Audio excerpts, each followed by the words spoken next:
João Wesley, A Tocha Tirada do Fogo, 1703-1791.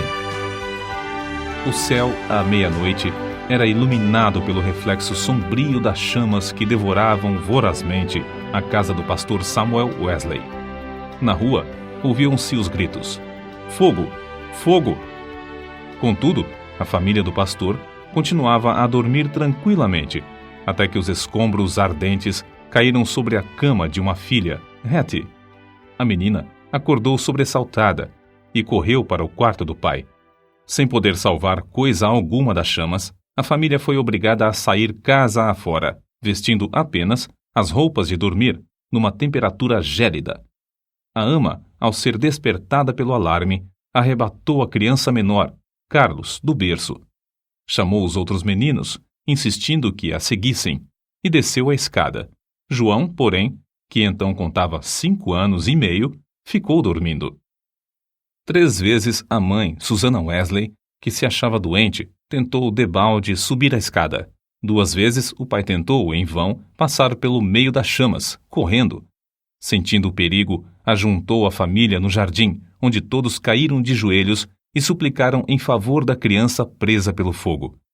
Enquanto a família orava, João acordou e, depois de tentar descer pela escada, subiu numa mala que estava em frente a uma janela, onde um vizinho o viu em pé. O vizinho chamou outras pessoas e, juntos, conceberam o plano de um deles subir nos ombros de um primeiro, enquanto um terceiro subia nos ombros do segundo, até alcançarem a criança. Dessa maneira, João foi salvo da casa em chamas, apenas instantes antes de o teto cair com grande fragor. O menino foi levado pelos intrépidos homens que o salvaram para os braços do pai. "Cheguem, amigos!" clamou Samuel Wesley ao receber o filhinho. "Ajoelhemo-nos e agradeçamos a Deus. Ele me restituiu todos os meus filhos. Deixem a casa arder. Os meus recursos são suficientes." 15 minutos depois, casa, livros, documentos e mobiliário não existiam mais. Anos mais tarde, em certa publicação, apareceu o retrato de João Wesley e, embaixo, a representação de uma casa ardendo com as palavras: "Não é este um tição tirado do fogo?"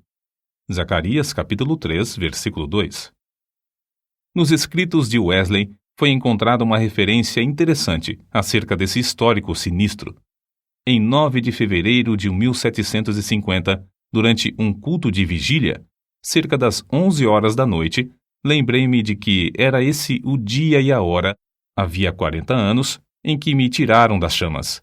Aproveitei-me do ensejo para relatar a maravilhosa providência. Os louvores e as ações de graças subiram às alturas, e grande foi o regozijo perante o Senhor. Tanto o povo como João Wesley já sabiam naquele tempo por que o Senhor o poupara do incêndio. O historiador Lecky nomeia o grande avivamento como sendo a influência que salvou a Inglaterra de uma revolução igual a que, na mesma época, deixou a França em ruínas.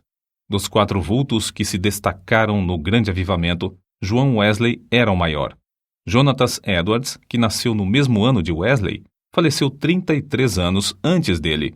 George Whitefield, nascido 11 anos depois de Wesley, faleceu 20 anos antes dele, e Carlos Wesley continuou o seu itinerário efetivo somente por 18 anos, enquanto João continuou durante meio século.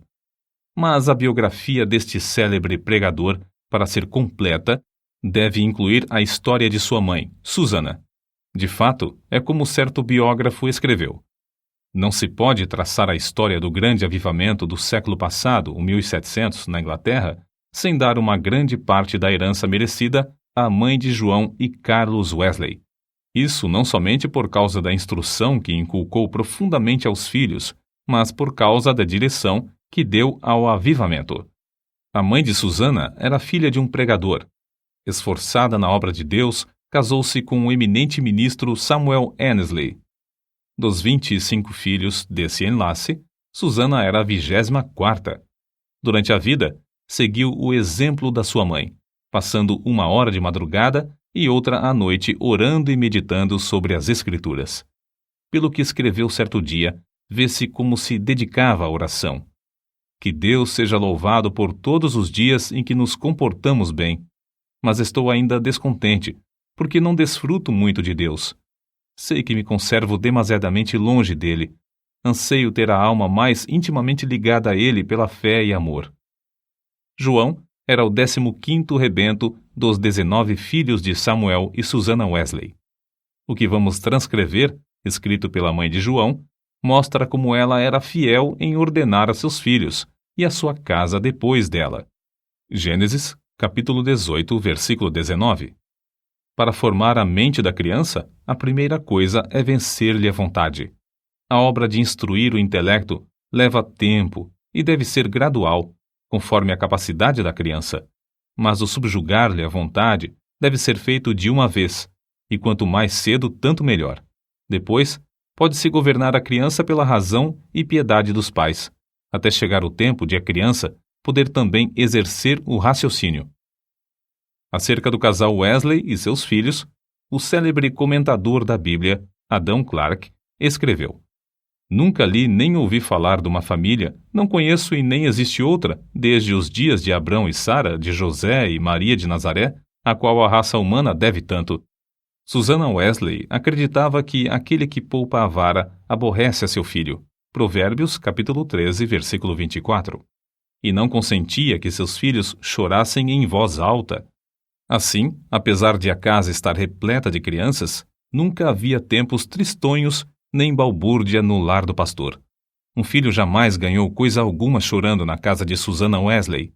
Susannah marcava o 5º aniversário de cada filho como o dia em que deviam aprender o alfabeto, e todos, a não ser 2, cumpriram a tarefa no tempo marcado.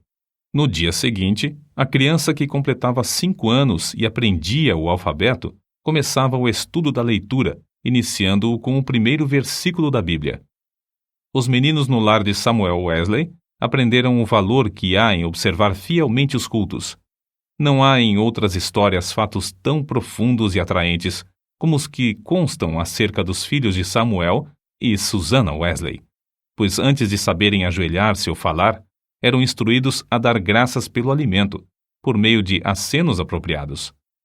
Logo que aprendiam a falar, repetiam a oração dominical de manhã e à noite, e eram ensinados também a acrescentar outros pedidos, conforme cada desejo em particular.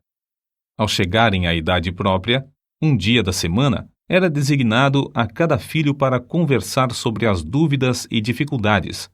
Na lista aparecem os nomes de João, para a quarta-feira, e o de Carlos, para o sábado.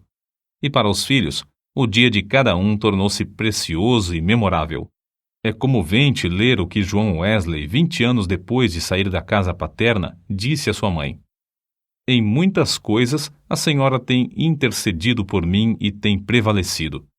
Quem sabe se agora também, na intercessão para que eu renuncie inteiramente ao mundo, terá bom êxito. Sem dúvida, será tão eficaz para corrigir o meu coração como era, então, para formar o meu caráter. Depois do espetacular livramento de João do incêndio, sua mãe, profundamente convencida de que Deus tinha grandes planos para seu filho, resolveu firmemente criá-lo para servir e ser útil na obra de Cristo. Susannah escreveu estas palavras nas suas meditações particulares: Senhor, esforçar-me-ei mais definitivamente em prol desta criança, a qual salvaste tão misericordiosamente.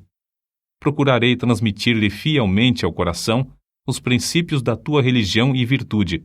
Senhor, dá-me a graça necessária para fazer isso sincera e sabiamente, e abençoa os meus esforços com grande êxito. Ela era tão fiel em cumprir sua resolução que João foi admitido a participar da ceia do Senhor com a idade de 8 anos. Nunca se omitia o culto doméstico da programação do dia no lar de Samuel Wesley. Fosse qual fosse a ocupação dos membros da família ou dos criados, todos se reuniam para adorar a Deus. Na ausência do marido, Susannah, com o coração aceso pelo fogo dos céus, dirigia os cultos. Conta-se que, certa vez, quando ele prolongou a ausência mais do que de costume, 30 a 40 pessoas assistiram aos cultos no lar dos Wesley, e a fome pela palavra de Deus aumentou a ponto de a casa ficar repleta de vizinhos.